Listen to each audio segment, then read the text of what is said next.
Jeff, you just won for Best Direction. Don, you won for Best Cinematography, and Xanthi for Costume Design. Is that correct? That's right. That's right. Excellent. Jeff, tell us all about. This is an extraordinary day. You're sort of, picking up awards left, right, and centre, quite justifiably for an extraordinary show.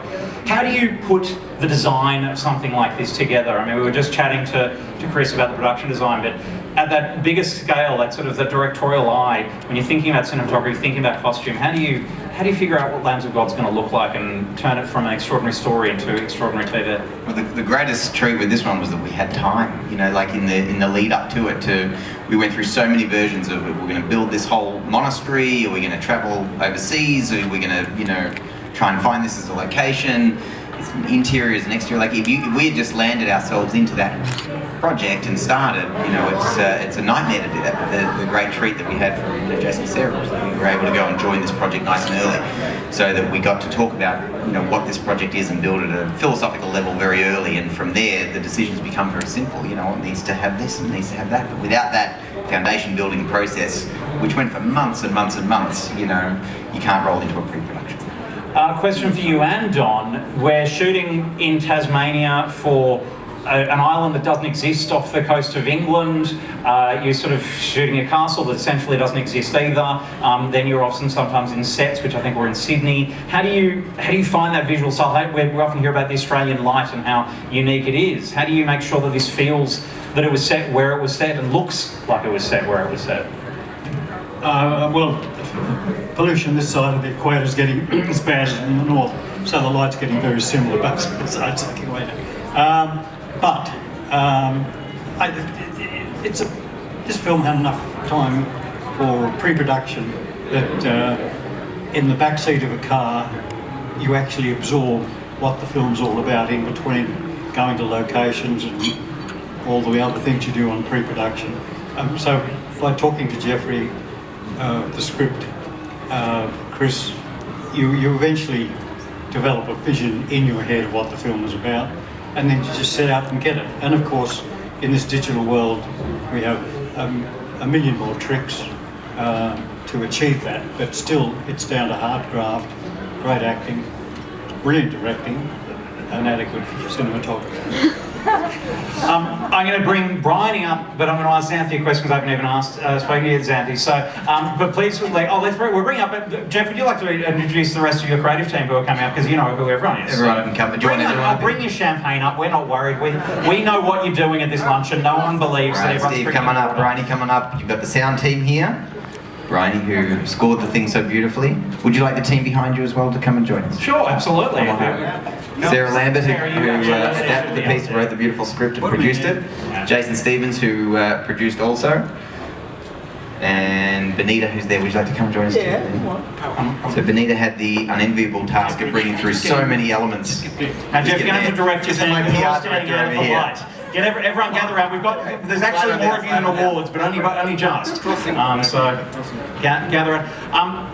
Jeff, it is such an extraordinary. Just looking in front there, and I realise Bryony's brought two of those because she's just greedy. But it's an extraordinary thing to see so many awards for one show today. What's the feeling behind that? What's the feeling sort of standing there, sort of knowing that this show has been so well recognised today? It's completely overwhelming. We worked so hard on this project. It had been around for years before I joined it, and I was on it for years. The ambition for this project was unlike anything that I'd certainly encountered, in the 30 years I've been involved in varying degrees in the business. So it had a script that was wild and unpredictable and beautifully written, and the talent was drawn to that, both in front and behind the camera. And so it's a confluence of things that, may never happen again, certainly in my career. It's happened to Don a few times, but, when there's only one Don. So, it was just amazing. Today was amazing, and going into Wednesday night's part of the show is this is like the spectacular way to begin it all. So I think we all feel extremely overwhelmed and grateful. Sure. Question to Sid? Just a quick one on the fact that it's probably Foxtel's biggest win ever for any series they've invested in. Were they the sole sort of interest, in the project, or were there other people? No, God love them, it was Foxtel all the way, and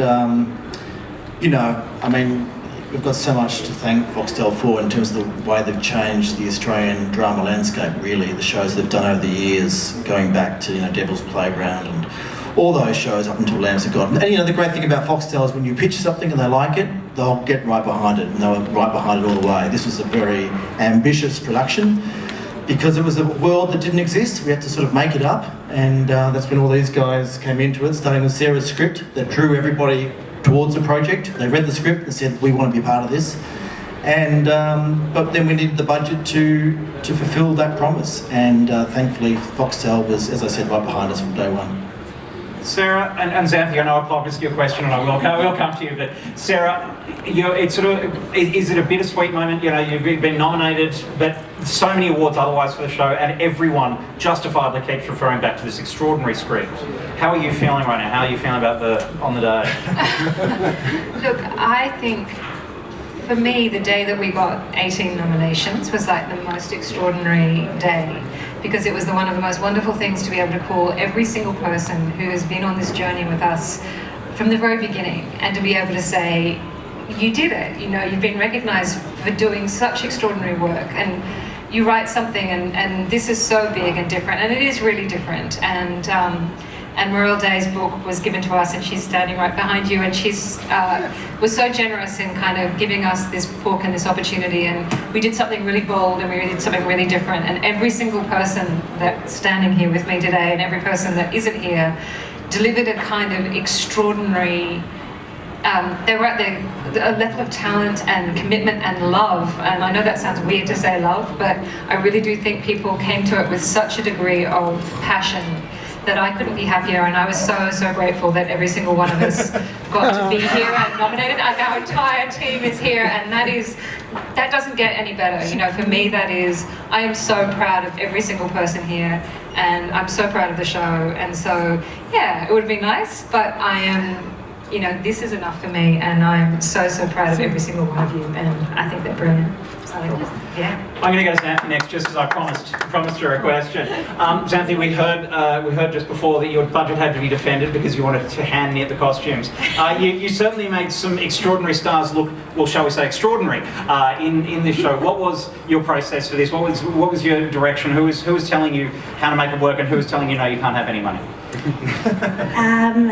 Nobody said no on this show. It was amazing. The process obviously starts with the script, and it was an incredibly rich script full of amazing visual imagery for us as in the costume department for me to explore, and I was guided very gently and encouragingly by Jeffrey and Sarah, and I got to work very collaboratively with Chris and Jaker in makeup, and it was particularly with the cast as well. They were all very committed to their roles in the story, and we all got to work to make this happen. So yes, hand knitting is expensive because it's time consuming, but it was integral to the story, and everybody could see that. So and that's why they have hand-knitted costumes.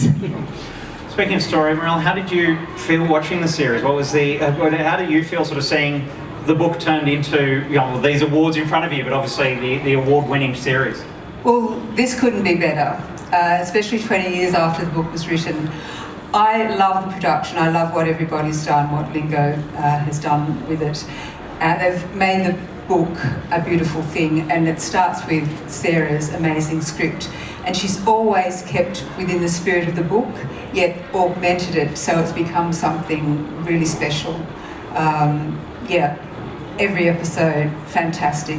I know Jason sent me the first episode to have a look at. I think we probably only sent the first one just as a bit of a tester. So you didn't have final say. You're going to like it. And I loved it. He said, we're all relieved. I said, well, I'm relieved as well. And then he sent the other three. So yes, it couldn't be better. It's a really beautiful thing that they've made of the book. Any final sort of thanks? I mean, you've all sort of, been a lot of thank you speeches. Bryony, I'm going to keep you up because we're going to chat to you about, your other film and your other win. Guys, I'm sorry, down the end, I've not come to you at all. So sort of, how are you feeling today? What's the, someone send a microphone down to the left, and we'll see how. Yeah. just say, yeah, from the sound department here, we most extraordinary production, as with all departments to work on. And again, thanks to Jason and to Lingo, because as sound practitioners, we were just given a free hand to create these worlds. Again, working with Sarah with, again, the scripts and trying to develop these worlds that didn't exist and contrast against worlds that were real. And we had 3 different levels of worlds, because we had fairy tale fantasies as well. It was a great opportunity for a sound team, and just to be given a free hand was a total joy. So, and then getting Griney's music on top of that, and we're working together in collaboration. It's been beautiful. And I've got to say, and wonderful Deb Pert, the editor, who's given us so much, and she always gives us a great blueprint and sound with her ideas. There's a lot of input in that, so we're grateful to her as well.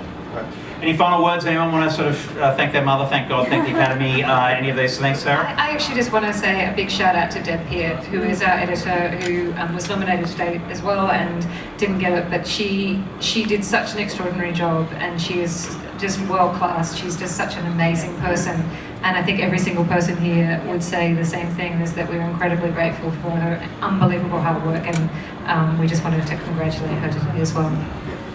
And Benita Carey, who's just right next to Sarah, is our post-production supervisor. Best ever. Not the sexiest of titles, so they often get forgotten, but sexy in person. very much sexy in person. And she really did, with Joanne Robinson and Deb Peart, really look after the post-production. And this show really needed a lot of care and attention in post, and Benita delivered that every day with a lot of love. And Joanne Robinson. And Joanne, yeah. Good old Joanne. Team, congratulations.